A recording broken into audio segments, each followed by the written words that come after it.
에베네셀이라고 하는 말의 뜻은 도움의 돌이란 뜻입니다. 하나님이 여기까지 도우셨다. 그래서 사무엘상 7장 12절 말씀 보면 블레셋과 전투를 할 때 하나님이 이기게 하셔서 그 이기게 하신 그곳 에베네셀 돌을 세우고 에베네셀이라 이름을 다시 부르며 하나님께서 여기까지 인도해 주셨다. 그렇게 고백하며 하나님께 영광의 예배를 드리게 되었습니다. 바로 이처럼 에베네셀 도움의 돌, 여기까지 하나님께서 도우셨다고 하는 이 에베네셀이, 그런데 오늘 본문의 말씀 보면 피의 바다가 되고 말았습니다. 2절 말씀에 보면 블레셋과 전투를 하는데 4,000명이 죽었다 그랬습니다. 또 10절 말씀 보면 이스라엘에 엎드려진 보병이 3만 명이었다 그랬습니다. 이 3만 명 또 앞에 4,000명, 왜 피바다가 됐을까? 당시에 전쟁을 하는데 총을 가지고 하지 않았습니다. 또 폭탄을 던지지도 않았습니다. 창을 가지고 찔렀고, 칼을 가지고 베었고, 활과 석궁을 가지고 쏴서 사람을 죽이게 되었습니다. 그러니까 창으로 찌를 때 찌르고 빼면 피가 나오고, 칼로 베면 피가 선혈이 낭자하게 흘러나오게 되는 겁니다.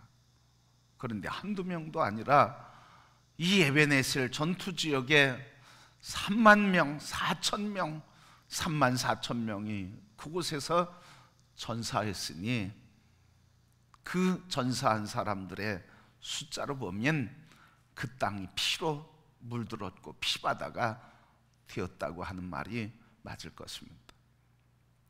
어떻게 이렇게 하나님의 돌기둥, 도움의 돌기둥, 하나님이 여기까지 인도해 주셨다고 하는 이런 아름다운 이름의 땅 에베네셀이 왜 피바다가 되었을까 하는 말이죠.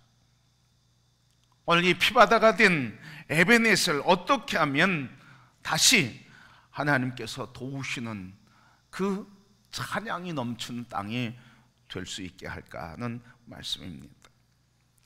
이스라엘 왜 패했을까요? 이스라엘 왜 전쟁에 졌을까요? 이스라엘이 왜 그렇게 많은 사람이 죽어야만 했을까요? 준비를 하지 않아서일까요?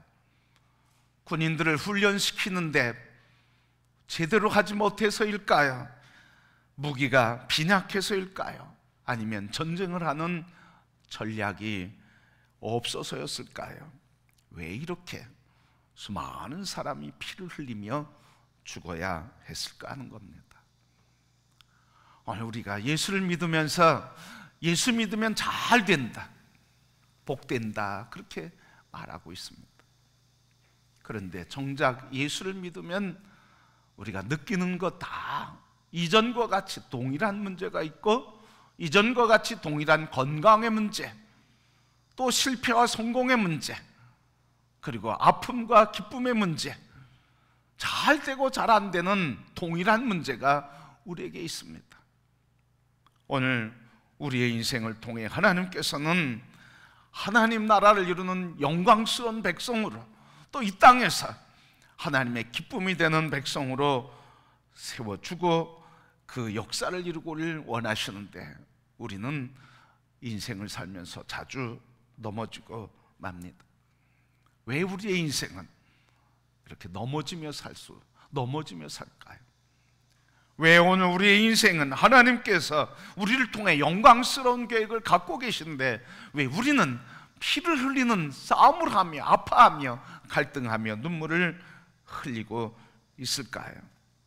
오늘 전쟁에 패한 이스라엘 사람들이 그들이 모여서 회합을 갖게 되었습니다.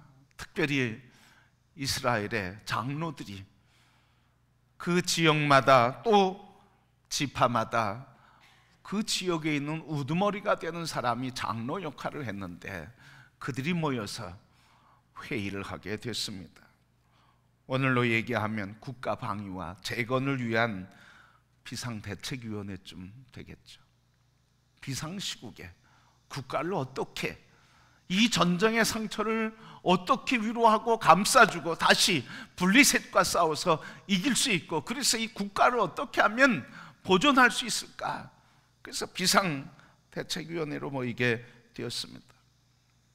이들이 모여서 이 상황을 진단하고 그리고 이 상황을 어떻게 헤쳐나갈까 저들이 분석하고 판단한 것이 3절부터 나옵니다. 3절 말씀 보니까 여호와께서 어찌하여 우리에게 블레셋에게 패하게 했을까? 여호와께서 어찌하여 우리에게 블레셋에 패하게 했을까? 이들은 전쟁에 패할 것을 생각지 않았습니다. 전쟁에 나가면 이긴다고 생각했습니다. 그러니까 이길 줄 알았는데 패하고 나니까 하나님 왜 우리를 패하게 하셨습니까?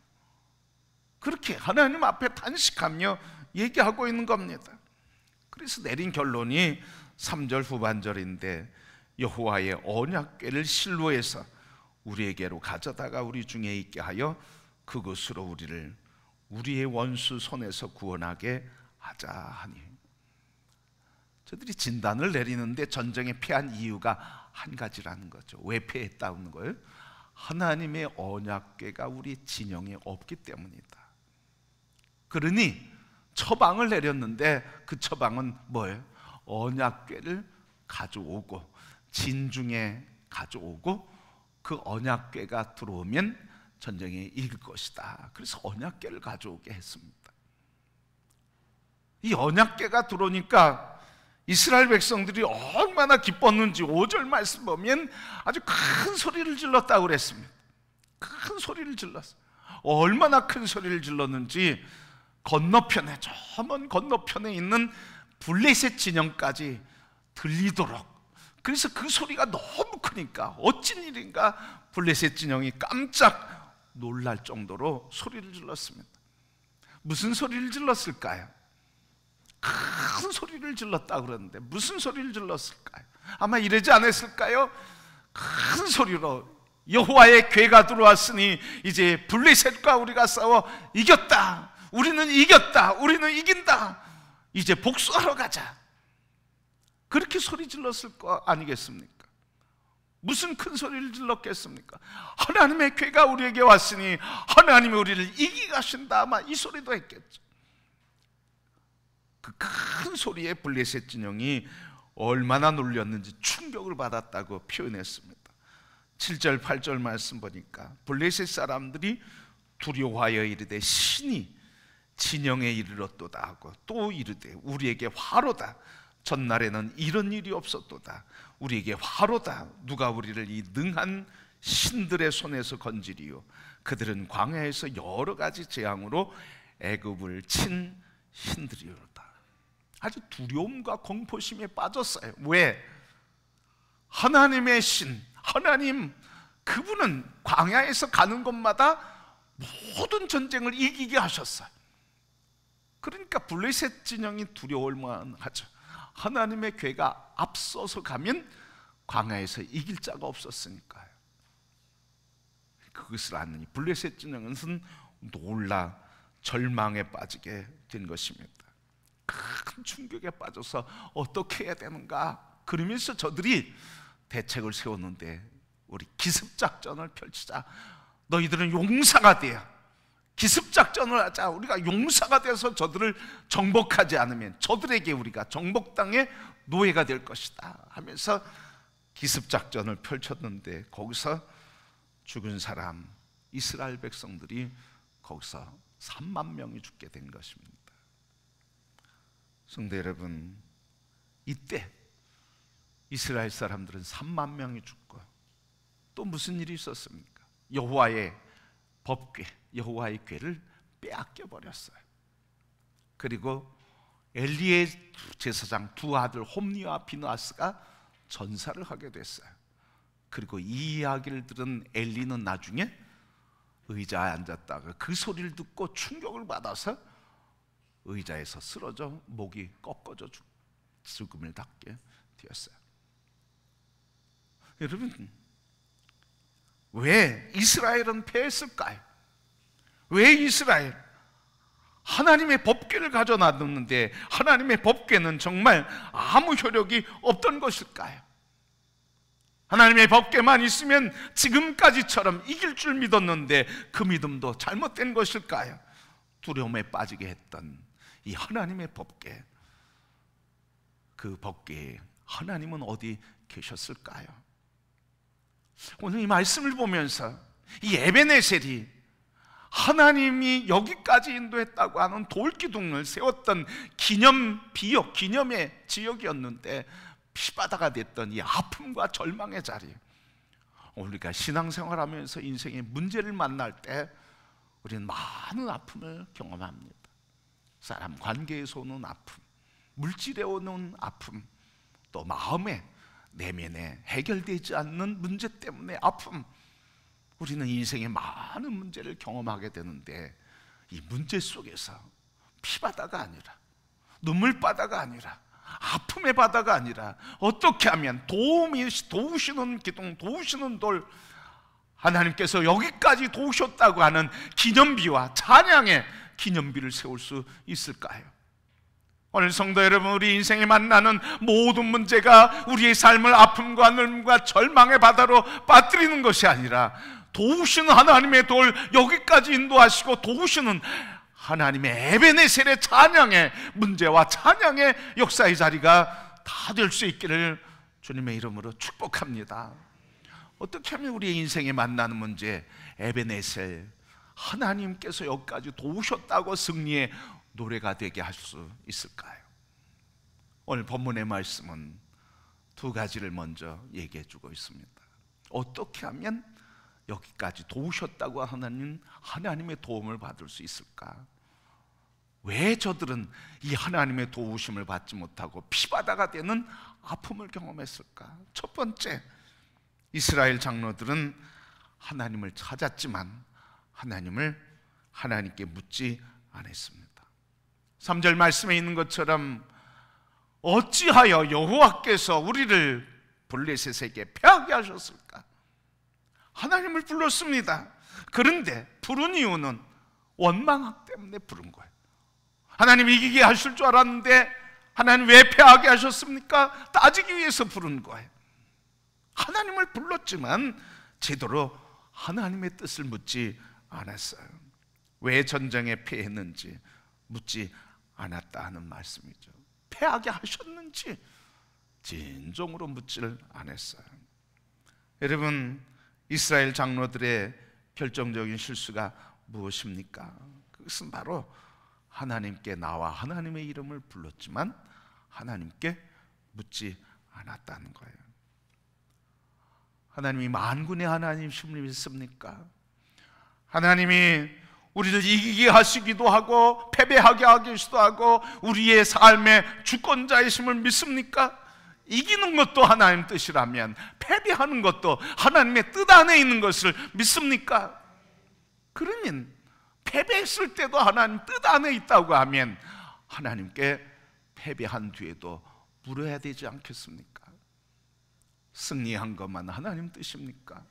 패배한 것도 하나님의 뜻이에요. 그렇기 때문에 어찌하여 우리를 패배하게 하셨습니까? 문제 앞에서 원망하고 낙심하고 좌절해 하나님 앞에 원망하지 말고 우리가 하나님 앞에 물어야 됩니다. 하나님께 원망으로 다가가는 자는 하나님께서 이끄시는 것을 볼 수 없어요. 하나님이 세운 계획도 깨달을 수 없습니다. 하나님 우리에게 요구하시는 것도 깨달을 수가 없고 하나님이 보호하시고 품어주신 그 품도 느낄 수가 없는 거예요. 왜? 여기에 원망으로 가득 차 있으니까. 하나님이 인도하신 것을 볼 수 없고 깨달을 수 없고 느낄 수도 없어요. 그래서 우리 인생의 실수와 실패, 패배와 절망적인 상황에서 일어날 수 있는 길은 무엇입니까? 그것은 바로 하나님께 묻는 거예요. 하나님께 물으며 살기를 소원합니다. 하나님께 늘 물으시기를 축복합니다. 기드온이 하나님의 부르심을 받고 미디안과 전쟁해야 된다고 하는 하나님의 명령을 받았습니다. 그런데 기드온은 미디안 군대와 싸워서 이길 수 없는 절망감이 있어요. 그러니까 하나님이 말씀하시니까 기드온이 하나님께 묻는 겁니다. 뭐라고 물었냐면, 하나님, 만약 하나님이 가라 하시는 것이고 이 전쟁을 이기게 하시는 것이라고 하면 내게 증거를 보여주옵소서. 그러면서 양털 한 뭉치를 갖다 땅에 놓고, 하나님이 뜻이라고 계획이라면 이 양털에만 물이 젖게 하시고 다른 땅은 젖지 않게 하옵소서. 기도했더니 그대로 되었습니다. 그것도 믿을 수가 없어요.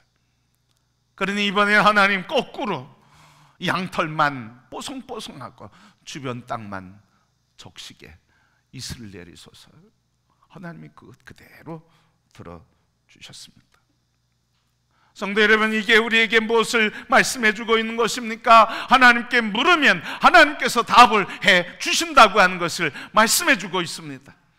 예레미야 33장 3절 말씀, 너는 내게 부르짖으라, 그리하면 내가 네게 응답하겠고 내가 알지 못하는 크고 비밀한 일을 이루어 주리라. 하나님께 물으면 하나님이 대답해 주시고, 하나님께 물으면 하나님께서 길이 여기 있다고 말씀해 주시며 그에게서 평강을, 위로와 화평을, 소망과 기쁨을 누리며 살아가게 되는 줄 믿습니다. 인생이 왜 실패합니까? 신앙에 왜 실패합니까? 왜 우리는 그 실패를 자주 합니까? 인생의 문제 앞에서 묻지 않아서 그런 거예요. 우리 자녀들이 힘들게 넘어지거나 실수하거나 또 잘못해서 왔을 때 부모님들이 하시는 말씀 중에 하나가 바로 그거예요. 좀 미리 물어보지 그랬냐? 좀 미리 물어보지 그랬냐? 그 말이 뭐예요? 좀 물어봤으면 좋은 지혜, 바른 길, 안전한 길을 알려주고 방법을 알려줬을 텐데 왜 묻지 않았느냐 하는 말이죠. 우리도 그렇게 얘기하면서 왜 우리는 하나님께 묻는 일을 인색할까요? 거기에 두 번째 이유가 있습니다. 바로 이렇게 물었는데 하나님, 하나님을 부르는데 하나님께 묻지 않은 것이고, 하나님을 부르면서도 하나님께서 대답하는 것을 듣지 않기 때문에 그렇습니다.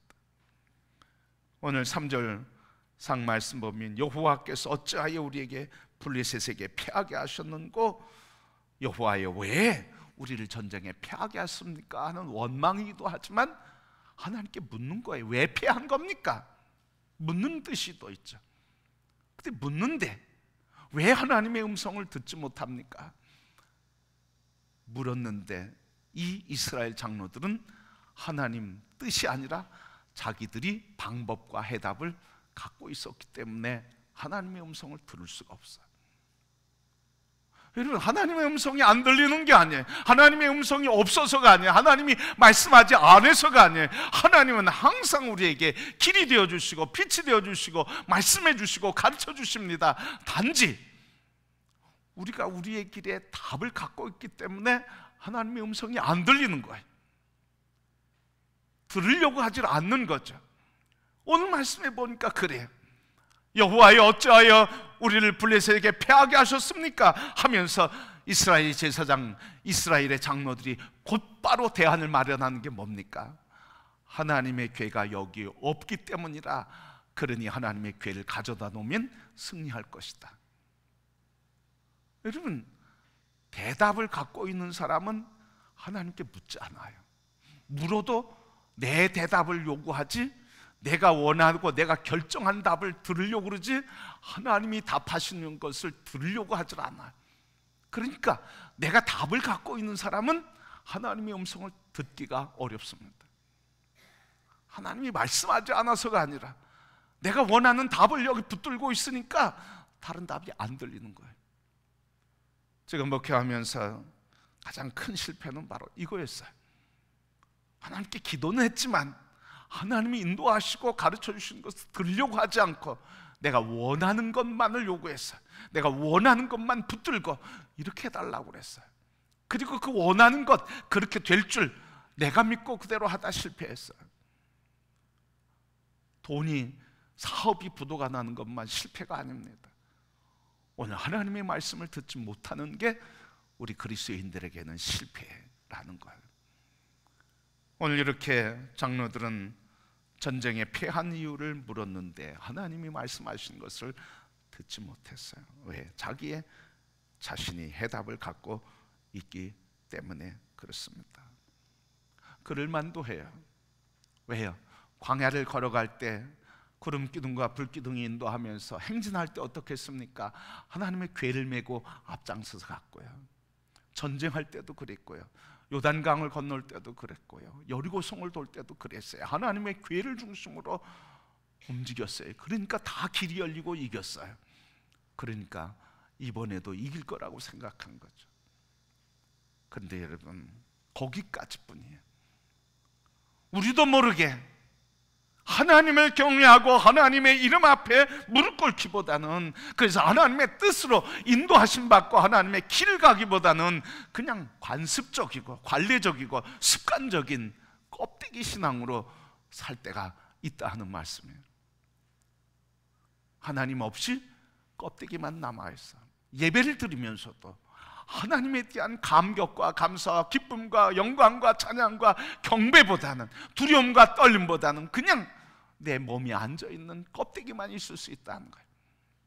기도하면서도 하나님의 뜻을 듣기보다는 내 뜻을 갖고 있기 때문에 하나님과 교제할 수 없는 거예요. 그러기에 오늘 우리가 하나님 앞에 진정으로 부르짖어도 들을 수 없는 것은 내 뜻을 갖고 있기 때문에 들을 수 없습니다. 성도 여러분, 인생의 피바다와 같은 에베네셀이 하나님을 기념하는, 그래서 여기까지 하나님 인도하셨다고 하는 기념비를 세우며 축제의 자리가 되는 이 전환점은 어디에서 일어나는 겁니까? 바로 하나님께 묻고 하나님의 대답을 듣고 하나님께 순종해 갈 때, 우리가 만나는 인생의 문제는 나를 피바다, 눈물바다 만드는 것이 아니라 하나님의 영광과 찬양을 드러내는 축제에 에베네셀 되게 주시는 줄 믿습니다. 그리고 우리가 해야 할 게 분명하죠. 늘 묻는 거예요. 듣는 거예요. 순종하는 거예요.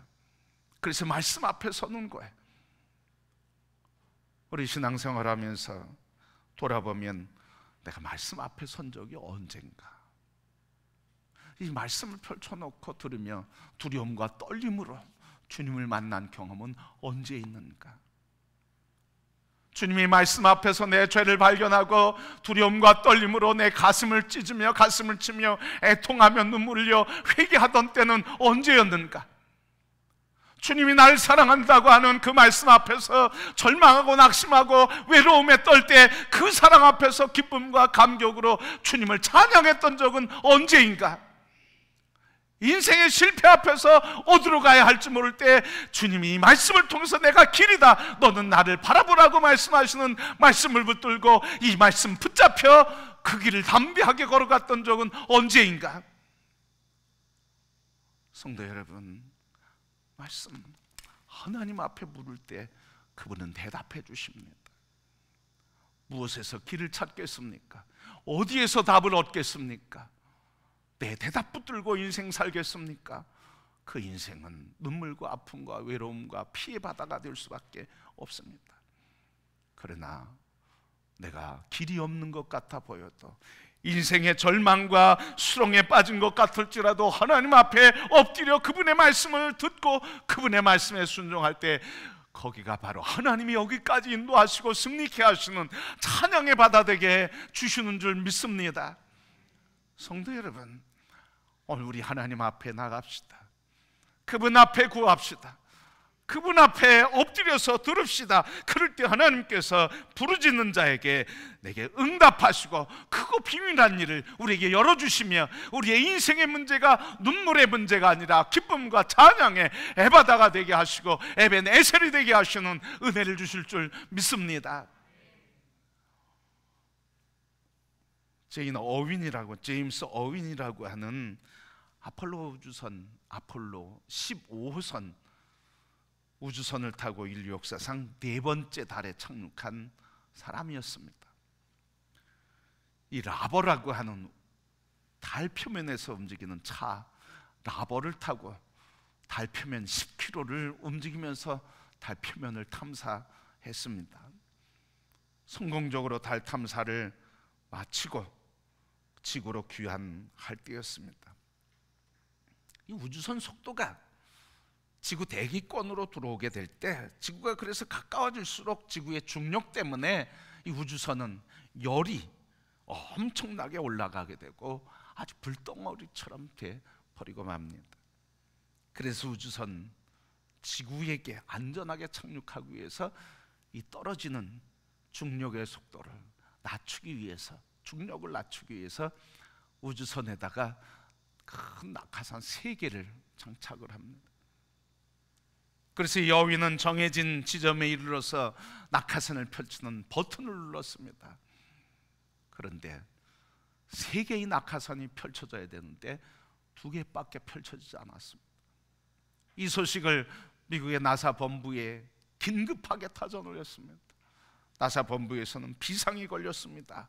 어떤 조치도 어떤 조치를 취해도 성공적으로 마지막 낙하산을 펼 수가 없었습니다.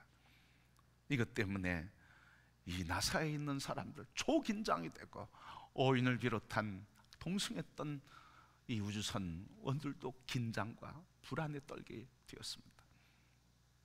그때 이 어윈이 긴박한 상황에 하나님께 기도했습니다. 하나님, 어리석고 연약한 인간이 전능하신 하나님의 도움을 구합니다. 지금 우리를 도와주소서. 모든 것은 하나님 손에 맡깁니다. 하나님, 달 날아갔다고, 그래서 거기를 탐사하고 왔다고, 인간의 기술에 승리하고 인간을 찬양하고 칭송했던 인간의 기술, 그 앞에서 우리 어리석고 연약한 인간임을 고백합니다. 그러니 하나님 도와주옵소서. 지금 우리를 도와주소서. 모든 것이 다 하나님 손에 있습니다. 살든지 죽든지 모든 것이 다 하나님 손에 있으니 하나님의 도우심을 구합니다. 이렇게 기도하는데 기도를 마치자마자 놀라운 일이 일어나게 됐습니다. 지구에서 엄청난 회오리 바람이 불며 이 회오리 바람이 솟구치게 되었습니다. 그런데 이 회오리 솟구치는 바람이 우주선 감싸게 된 것입니다. 이 바람의 힘이 펴지지 않는 낙하산 한 개의 힘과 같았습니다. 그래서 지구에 안착할 수 있게 되었습니다. 그리고 나서 이 어윈이, 제임스 어윈이 이 하나님의 놀라운 은혜를 체험하고 선교의 삶을 살게 되었습니다. 복음 전도자가 되어서 간증을 하는데 이렇게 간증했습니다. 다른 사람은 무엇이라 말하든 저는 그때 그 일은 하나님께서 행하신 일이라고 믿습니다. 하나님께서 저의 기도를 들으시고 하늘과 땅과 바다와 육지를 진동시키셔서 회오리 바람을 일으키신 것이라고 믿습니다. 다른 사람 뭐라고 해도 나는 하나님이 회오리 바람을 일으키셔서 안착해 주신 것이라고 믿습니다. 성도 여러분,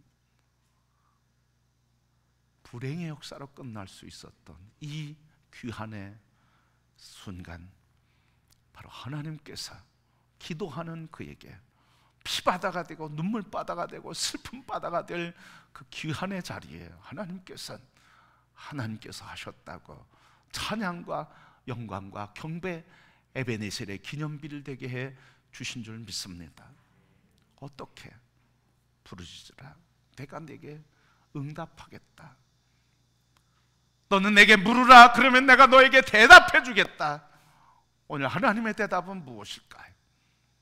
오늘 하나님은 우리에게 부르짖을 때 무엇이라고 말씀해 주실까요? 오늘 이스라엘 백성들에게 하나님은 무엇이라고 말씀하고 계신 걸까요? 하나님의 법궤는 아무 소용이 없는 그때 하나님께서 언제 이 눈물바다, 에베네셀이 하나님을 찬양하며 기쁨과 감격에 여기까지 인도해 주셨다고 하는 찬양의 에베네셀 되게 해 주셨을까요? 그것은 7장에 가서 나옵니다. 7장에 가서 이스라엘 백성들의 마음이 여호와께로 향하여 여호와를 사모하니, 여호와를 사모하니. 사무엘상 7장 3절, 그때 이스라엘 온 족속이 여호와를 사모할 때 하나님께서 사무엘을 통해서 이렇게 말씀하십니다. 사무엘이 이스라엘 온 족속에게 말하여 이르되, 만일 너희가 전심으로 여호와께 돌아오려거든 이방 신들과 아스타롯을 너희 중에서 제거하고 너희 마음을 여호와께로 향하여 그만을 섬기라. 그리하면 너희를 블레셋 사람의 손에서 건져내시리라. 너희가 내게 돌아오려거든, 너희가 내게 돌아오려거든 이방신과 아스타롯과 바알을 제거하라. 그리고 마음을 내게 향하고 눈을 내게 향하라. 그리하면 내가 너희를 건져주겠다. 여러분, 진정한 에베네셀 되게 하고 이 피바다와 눈물바다와 패배와 절망의 바다를 이 승리와 기쁨과 찬양의 바다를 만드는 근본적인 하나님의 부르심과 방법은 뭐였습니까? 법궤를 가져놓은 게 아니라 법궤를 가져놓으면서도 하나님을 잃어버리고 하나님의 경외를 잃어버리고 하나님을 구하고 찾고 듣지 않는 죄에 대해서 회개하라고 말씀하시는 거예요. 그래서 회개하라. 바알을 버리고 아스타롯을 버리고 마음을 내게 향하고 너는 회개하라. 그랬더니 그 이후에 이스라엘 백성들이 사무엘 앞에서 미스바로 모여서 금식하며 기도하고 회개하게 될 때, 그때 블레셋 진영이 그 기도하는 것을 보고 공격해 와서 몰살시키려고 했지만 하나님께서 블레셋을 흩고 몰살시키게 되었습니다. 성도 여러분, 복 있는 사람이 어떤 사람입니까? 복 있는 사람은 죄에 대하여 하나님의 가리우심을 받은 사람이 복된 자입니다.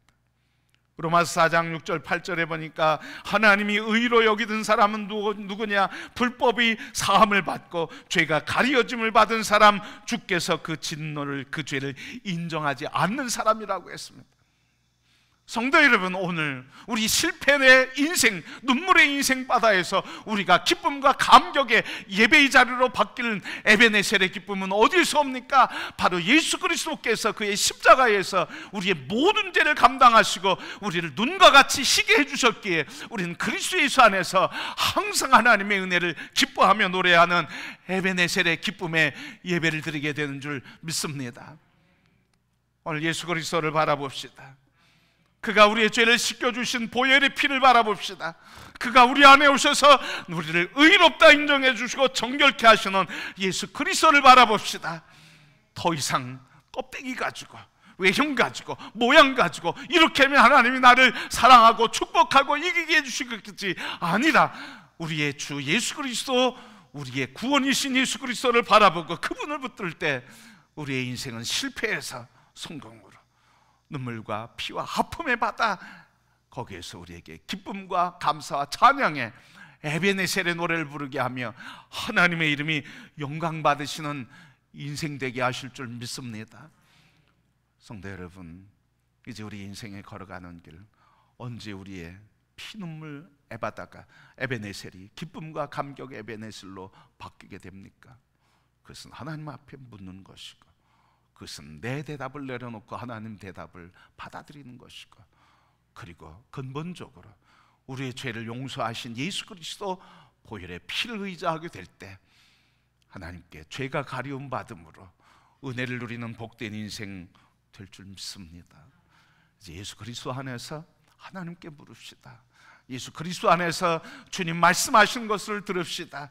그리고 말씀 앞으로 갑시다. 주님의 임재 앞으로 기도의 자리로 갑시다. 주께서 우리의 길 여시고 네가 알지 못하는 크고 비밀한 일을 통해 우리에게 기쁨 되게 해주시는 에베네셀, 하나님을 찬양하는 성도들이 되기를 주님의 이름으로 축복합니다.